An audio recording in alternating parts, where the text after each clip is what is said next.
Welcome to the knowledge domain, the concept of life sciences and biotechnology. In today's lecture, we are going to learn the microarray. After the completion of the genome sequencing, the focus of delineating the sequence and associating the sequence with the biological functions gets prime importance. So in the biological science, one gene in one experiment, which was in practice before, lead into the multiple genes in the one experiment. That is the gift of the microarray. The array is an orderly arrangement of features.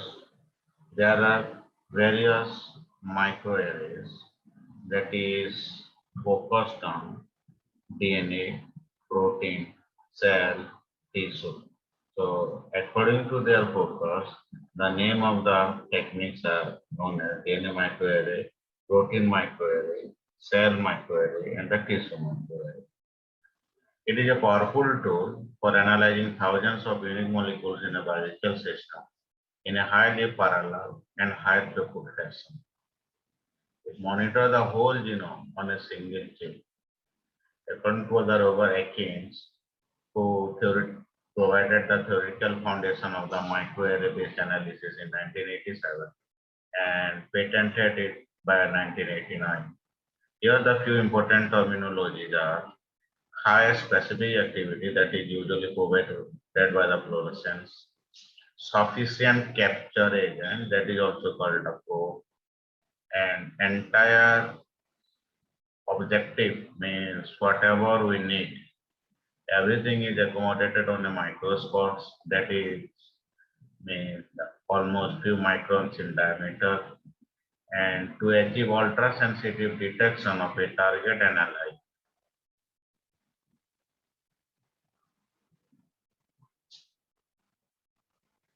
For each microscope, therein recognizes a different analyte. And this is the publication in 1995 of the microarray that is published in Science that revolutionized the one experiment multiple analysis concept.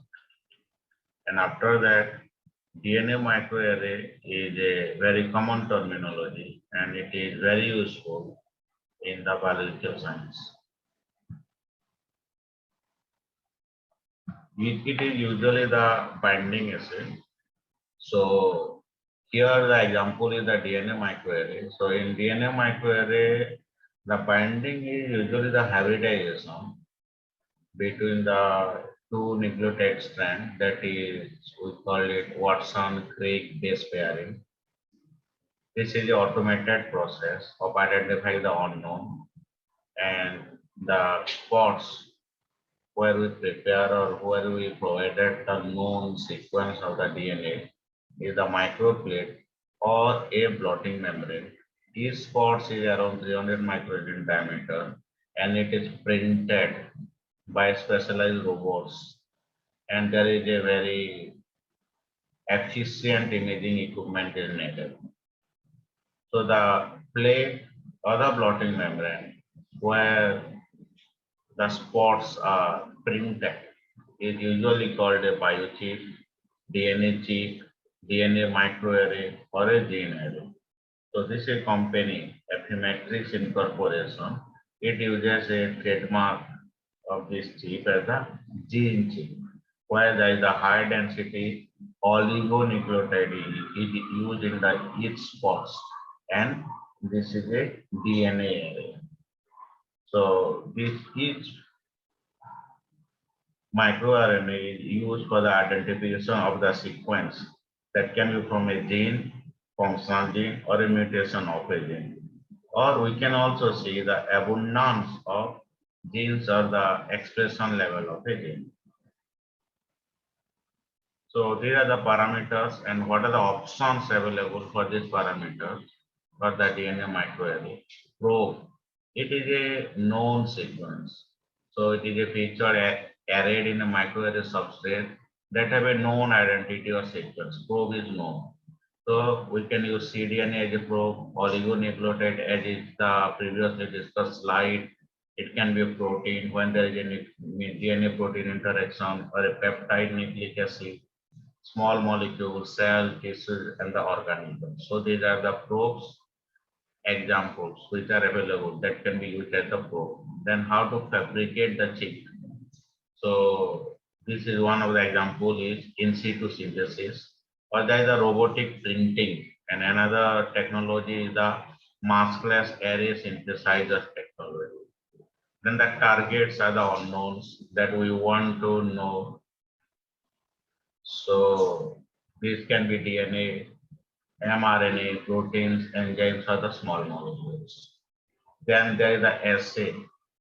So hybridization in case of the DNA. It can be electrophoresis, flow cytometry, ELISA, or the TechMan that is mostly used for the qPCR. Then the signal readout is a principle based on which the assay results can be detected. So it can be a fluorescence by confocal microscope or the CCD camera. Then chemiluminescence, mass spectrometry, radioactivity, or the electrochemistry. Then the whatever data will get in the form of the image that has to be processed. So the signal intensity of the hybridized array spots are quantified from the scanning image. So what is the software that is used in processing the image? One of the example is the image gene software from the biodiscovery. In this, the depth is almost 8, 12, or 16 bits. It means the maximum value of the particular pixel is 2 to the power 8 minus 1 is equal to 255. For the 12 bits, it is 2 to the power 12 minus 1 equal to 4095 bits. And for the and value, and for the 16 bits, it is 2 to the power 16 minus 1 equal to 65,535. These are the maximum value of the pixels. Then there is the informatics, which is a computational tool because we generate a lot of data. So computational tool is needed, which is the huge amount of data generated from the microarray experiments can be effectively stored and interpreted. So the options are the database management system, data mining and visualization and interpretation of the biological meanings. So from this interpretation, new ideas will be hypothesized and that has to be executed. So this is a schematic of how the microarray is done. So here you see this is chip. So in this you see there are spots which are almost 100 to 300 means micrometer in length, and these probes we have the options before like the cDNA, and for the epimix it is the oligos, and we have the test sample which is the unknown, and we have the control sample which is the known. So mRNA will be extracted from both of them. The unknown will be labeled with the Psi3, which is the red in color, and the known will be labeled with the Psi5, which is green in color. So because they are the two different colors, they can be pulled, they can be hybridized, and we get a image here, and this image will be processed, the data will be mined, and this we know that knowledge discovery database means whatever data will be mined that will be analyzed. So these are the new terminology we are becoming acquainted with, and whatever data we'll get that will be helpful in the decision making in the scientific research or in getting new ideas and hypothesizing that new ideas so that that will be executed. So here you can see there are spots.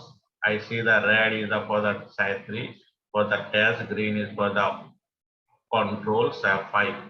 So when there is no interference or there is no unknown test, it is green. When there is a over expressions of the test sample, you can see the red, and when both of them are present together, it is yellow.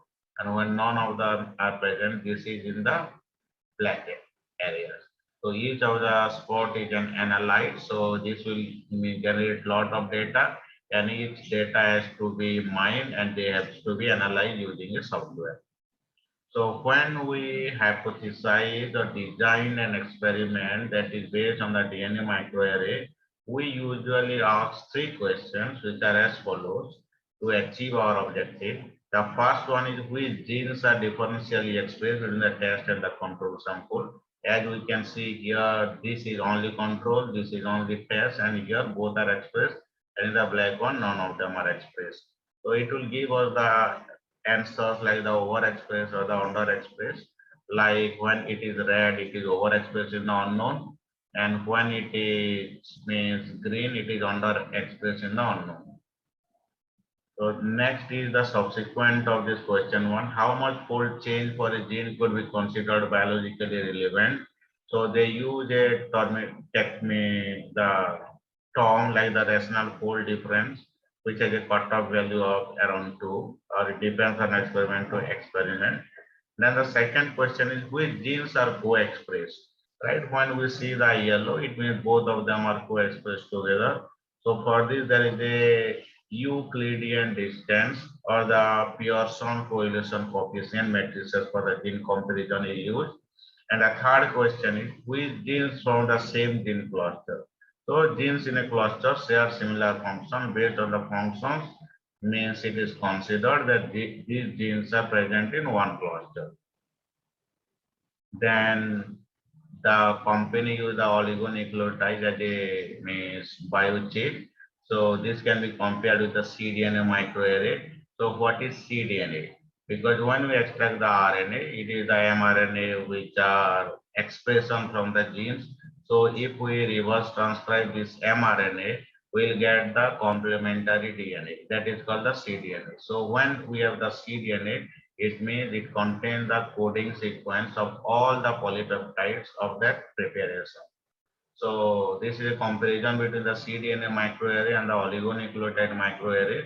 So the advantage of each of them is for cDNA it is flexible because we know that what are the genes present and we know the expression level of the different genes in control situation. Then this is good for the genes of uncharacterized sequence because when we have a sample, we don't know the every genes whatever expressed in this test sample, so that can be means unfolded. Then clones available for the signal validation, low cost per array, simultaneous two color hybridization good for gene expression profiling. These are some of the advantages of the cDNA microarray. But the oligonucleotide is only possible when the entire genomic sequence of that organism is sequenced, and in that case it is giving high density, high specificity, less cross hybridization because the sequence we choose for the oligonucleotide, usually there is not a second place in the entire genome because it is already sequenced that will go and hybridize. Then there is a less RNA sample required, then less reagents per sample. It is good for gene expression profiling and the sequence detection. We don't need the PCR amplification, and it is optimized probe set, and it gives good reproducibility because we know the sequence of the oligos as well as there is the genome sequence is available. What is the disadvantage of the cDNA microarray? It is the EST clone library contamination is possible. There can be cross hybridization between the homologs and the alternative splice transcript. And there is the PCR amplification because when we prepare the cDNA, we need the PCR amplification, which is costly and time consuming. Then it gives low specificity, and we need large amount of RNA for means cDNA microarray. And of course, it is expensive. For oligonucleotide, it is good for the genes as it means discussed earlier in this slide that the genome whole genome sequencing of that organism has to be done so that it will be useful. It is less flexible for array design and fabrication, and it is also expensive because we are testing a lot of sample on a single chip. So these are some of the software that is used for the data mining and analysis of the data. Like the gene spring was developed by the Silicon Genetics. You can find the details here. This specifically for the analysis of gene expression data. Another one is the Spotfire that is widely used for the data mining and the visualization package. And you can get the details from here. So what are the other means microarray technology other than the DNA microarray? It can be a protein microarray. Here usually the spots are prepared by using the protein or the polypeptide sequence. And in this case, we can analyze the protein-protein interaction as well as the protein function, because if something is expressed, so we can see it. Then there can be the protein nucleic acid interactions, receptor ligand interactions, and the protein drug interactions. In means one experiment, we can get whole lot of data about the protein and its interaction with the drugs, with interaction with the other proteins, with its interaction with the means the two protein like the receptor ligand, as well as the interaction with the nucleic acid. Then there is a cell microarray. In this cell microarray, each of the thousands of the cells is transfected with a defined DNA, and it will give us the data about the overproduction or the inhibition of a particular gene product. So defined DNA is transfected and a specific product in different cell line, how its synthesis is affected by this transfection will be studied by the cell microarray. In tissue microarray, hundreds of tissue samples arrayed on a microscope slide, analyzed against a single molecular target.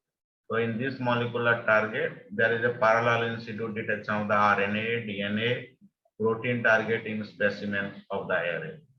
And there is a chemical microarray. In this case, the immobilized feature is a small molecule. Here in the protein, immobilized is the polypeptide. In the cell microarray, it is a defined DNA. In the tissue microarray, it is a single molecular target. And these are screened against the proteins for discovering drug candidate, potential drug candidate. Then there is a lab on a chip system, that is to integrate all components of an analytical lab into one single system. So it has another name like the micro total analysis system. So these are the some of the examples of the microarray other than the DNA microarray. And microarray means it is a large study usually, means on a single experiment, you can get lot of data. Microarray means you generate lot of data with a specific objectives, where it can be used like the biological research, drug discovery and development, medical diagnostic and personalized medicine, as well as in toxicogenomics. Thank you.